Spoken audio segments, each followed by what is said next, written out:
Kita langsung menuju ke top topik yang pertama pemirsa ini terkait dengan Paus Fransiskus yang telah tiba di Indonesia dalam kunjungan apostoliknya. Paus disambut oleh Menteri Agama Yakut Khalil Qomas saat tiba di Bandara Soekarno-Hatta.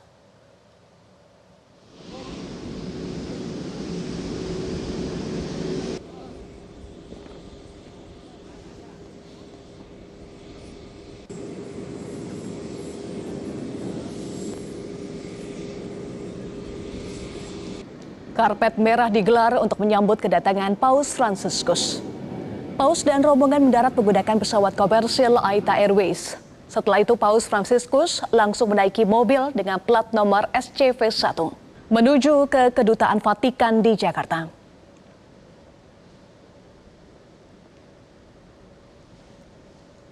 Presiden Joko Widodo menyambut hangat kunjungan Paus Fransiskus ke Indonesia. Presiden menyebut bahwa Indonesia dan Vatikan memiliki komitmen yang sama, yakni memupuk perdamaian dan persaudaraan serta menjamin kesejahteraan bagi umat manusia. Indonesia dan Vatikan memiliki komitmen yang sama, memupuk perdamaian dan persaudaraan serta menjamin kesejahteraan bagi umat manusia. Menteri Agama Yakut Khalil Qomas yang turut menyambut kedatangan Paus mengungkapkan Paus Fransiskus menitipkan pesan untuk menjaga dialog antar umat.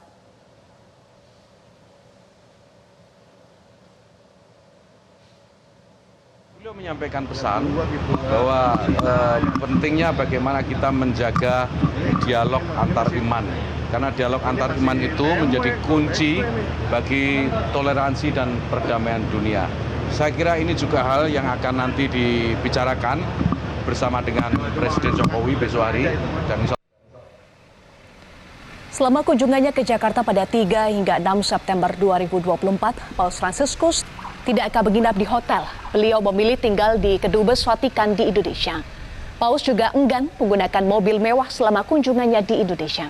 Dan bagaimana situasi di Kedutaan Vatikan malam ini, kita akan bergabung dengan Fadila Syarafina dari Jakarta. Fadila, bagaimana situasi terkini di Kedutaan Vatikan? Apakah ada pengamanan tambahan mengingat Paus Fransiskus menginap di sana, Fadila?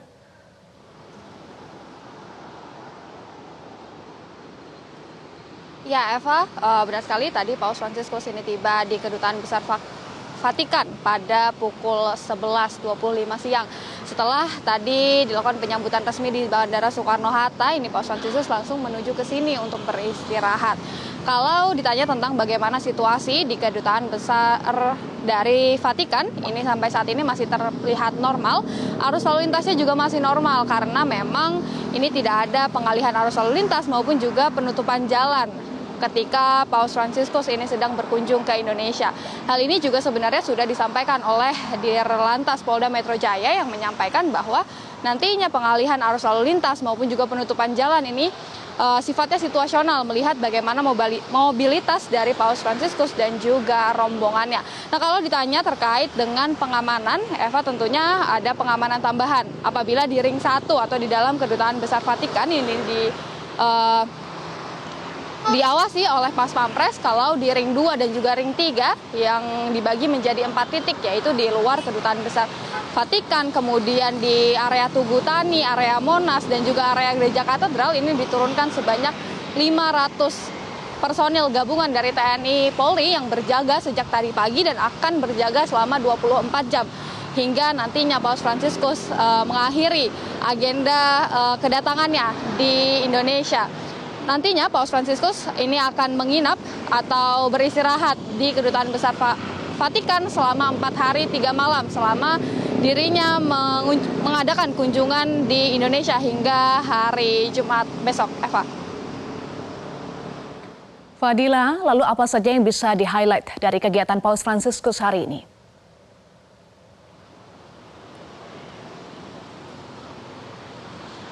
Ya, Eva, pada hari ini tadi Paus Fransiskus tiba di Indonesia di Soekarno-Hatta, kemudian diadakan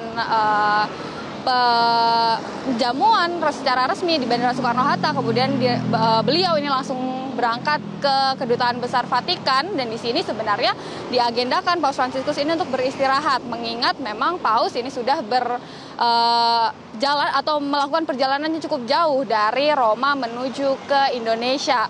Namun tadi sempat ada sedikit penjamuan dari beberapa orang yang hadir ke Kedutaan Besar Vatikan. Di antaranya tadi ada beberapa pengungsi dari berbagai negara, mulai dari Myanmar, kemudian juga Afghanistan. Ini juga hadir juga beberapa anak-anak yatim piatu dari panti asuhan di Indonesia. Nah, anak-anak yatim piatu dan juga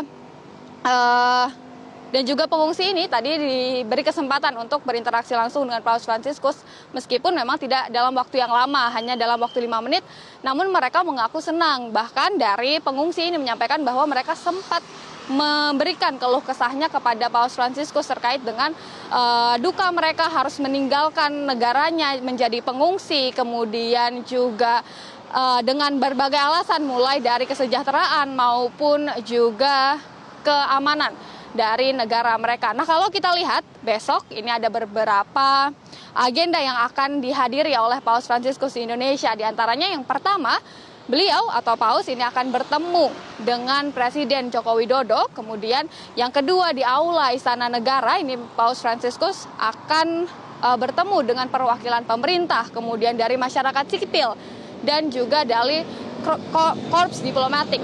Nah, selanjutnya Paus Fransiskus ini akan menerima kunjungan atau bertemu dengan Serikat Yesus di Kedutaan Vatikan, dan yang terakhir agendanya adalah Paus Fransiskus ini akan bertemu dengan komunitas gereja Katolik yang berada di Gereja Katedral Santa Maria menuju ke surga. Demikian, Eva, untuk sementara kembali dulu ke Anda di studio. Baik, terima kasih Fadila untuk informasi Anda. Jelajahi cara baru mendapatkan informasi. Download Metro TV Extend sekarang.